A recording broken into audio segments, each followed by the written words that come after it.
Stop! If you're watching this video right now, there's a good chance that you like movies and that you consider yourself a film fan.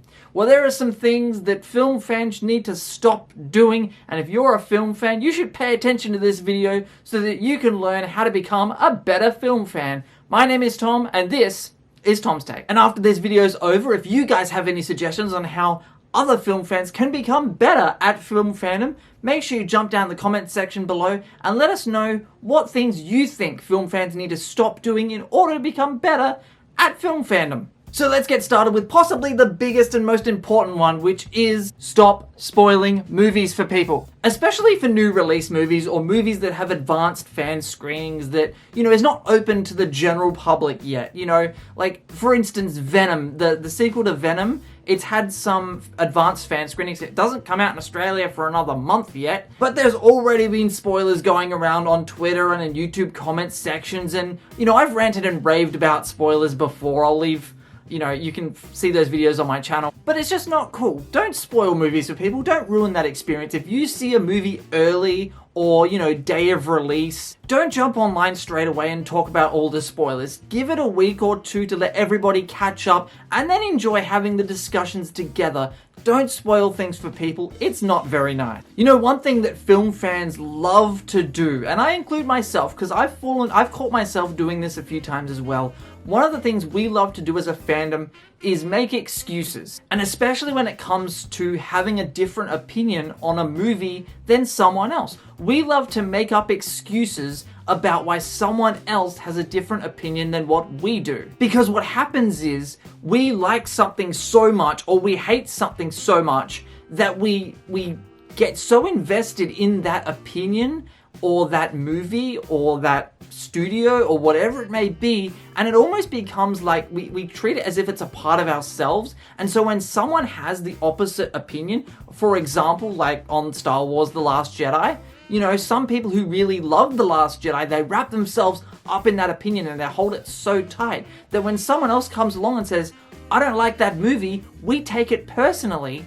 And then one of the outcomes of that is we start unintentionally, a lot of the time I think, start coming up with excuses. Well, you just didn't like that movie because. Well, you only liked it because. And one of the things I see film critics and YouTube personalities get a lot is, well, you're paid by the studio, that's why you liked it. And that's simply not true. That simply doesn't happen. People have their own opinions on movies. People like a movie or they dislike a movie simply because they liked it or they disliked it. And there's no need to make excuses. Someone doesn't like a movie for their own personal reasons. You might have a different view, and that's cool. Debate and discussion about films and disagreeing about movies is actually one of the funnest parts about being a film fan. And so just remember, when you're having these debates and discussions, even though they can get heated sometimes, try to remember to catch yourself whenever you find yourself starting to make an excuse as to why someone has a different view than what you do. Because it's perfectly okay to have different opinions about movies. That's the fun of being a film fan. This next one's a really big one that I find plagues a lot of people, and I'll be honest, this is something I struggle with too. We love getting wrapped up in theories and speculation and excitement, and we have a lot of expectations going into movies, especially big, high-profile tentpole movies. Spider-Man, Batman, Star Wars, movies like that generate a lot of excitement for fans. And when people are coming up with their theories, a bit like, they get wrapped up in their love of a certain movie, people get really overly invested in their own theory or their own expectations. And what happens a lot of the time is people go to these movies with almost like a checklist of this has to happen, this has to happen, and this has to happen. And if that doesn't happen, then I'm gonna hate the movie. And so when you get to the movie theaters, you have to leave all your theories, all your expectations at the door and just watch the movie and judge the movie for what it is. You might like it, you may not like it.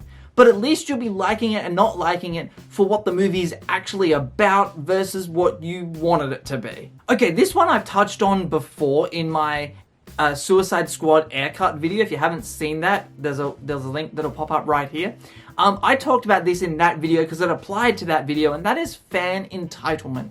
And we've seen this most recently with the Restore the Snyderverse movement. You know, the fans complained and bitched and moaned for 3 years to get the Snyder Cut made. But what happened when it finally got made? When it finally got made, Warner Brothers put out $70 million to finish that movie and release it. Instead of the majority of the fan base getting on Twitter and online and thanking Warner Brothers for giving us the movie that we've been screaming for 3 years, we just bitched and moaned and demanded more. Demanded that they restore the Snyderverse and bring back Zack Snyder, and fans went and review bombed other Warner Brothers movies and organized boycotts and all this stuff just to try and get a studio to make movies that they clearly don't want to make or don't see as financially viable. Now, it's okay to want certain things. Listen, do I want Zack Snyder's Justice League 2, 3, and 4? Yes, every day and twice on Sundays. So it's okay to want these things. It's just how you go about expressing that you want these things that makes the real difference. Because I'm going to tell you right now, you know, how we as fans behave online,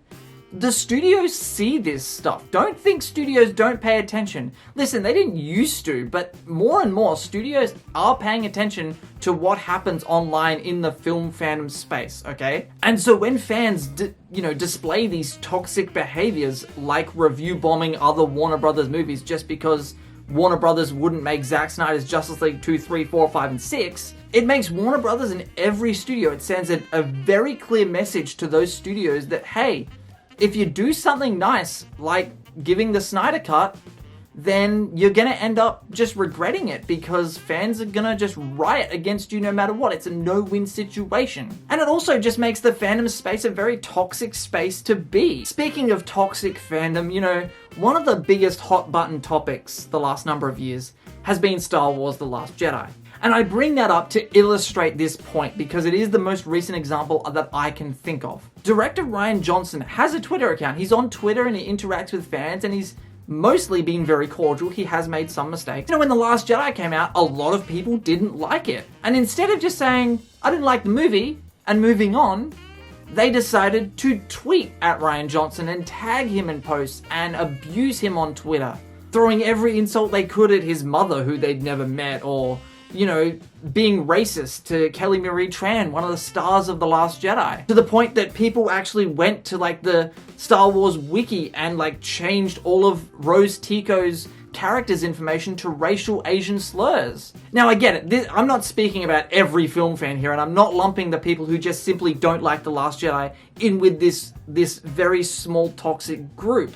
But I feel like it's a big enough issue to bring up in this video to say, listen, you don't need to do that. You don't need to do that at all. It doesn't achieve anything except it really goes to divide a fan base, and it just creates more and more toxicity within the fan base, and it makes it a very unpleasant place to be. To the point that I know a lot of YouTubers personally who just refuse to talk about Star Wars online at all now. How many times have you gone to see a movie and you've come back and you've talked to your friends about it, you've said, listen, I didn't really enjoy that movie. I thought that movie was dumb, or I thought that movie was stupid. And someone said to you in response, well, just turn your brain off. And, if you just turn your brain off, then you'll be able to enjoy it. That happens to me all the time. And when people say that, what they really mean is you're watching it wrong. And it is one of my biggest pet peeves. I hate it when people say, oh no, just turn your brain off. Just don't think about it too hard. Just ignore the logic problems. Just ignore the faults in the movie. It's just a fun movie. Another good one is with Pixar movies or Disney animation movies that are targeted at kids. But when someone like me who loves watching these types of movies, points out a couple of flaws or say I don't like it, people go, well, it's for kids. Don't worry about it. Movies shouldn't get a free pass because they're made for a certain demographic, and film fans shouldn't tell each other how to watch something or how to not watch something. The next one is gatekeeping. Now, you would have heard this term come up a lot, especially on Twitter. We see it all the time, especially with these big franchises like the MCU, DC, Star Wars, Harry Potter, even things like Lord of the Rings and The Hobbit and the Fast and Furious franchise. People throw around the term real fans or true fans, as if to sort of, make themselves seem like, they're a better fan than you are, or they know more about the property than you do. And listen, there are fans of things that are way more into that thing than you might be. But just because you know, I've seen every Star Wars movie, every Star Wars TV show, and you've only seen The Mandalorian, that doesn't mean that you're not a real Star Wars fan, and I am. If you like Star Wars, any aspect of it, congratulations, you're a Star Wars fan. If you like one Harry Potter movie out of 8, and your friend likes all the Harry Potter movies, well, you're still a Harry Potter fan. And so I think film fans need to get out of this habit of saying, well, if you hate the prequels, you're not a real Star Wars fan. Well, unless you can tell me all the ingredients that go into making a polyjuice potion, you're not a true Harry Potter fan. And I think that's another one that really turns a lot of people off. A lot of potentially, you know, new Star Wars fans or new Harry Potter fans or new Marvel fans, whatever property we're talking about, it does alienate a lot of people from wanting to get involved in online film fandom and in discussions on Reddit or on Twitter or wherever it may be, because there's all this gatekeeping going on and people throwing around the term true and real fans, which to me is bullshit. We shouldn't qualify, you know, rank fandom like that.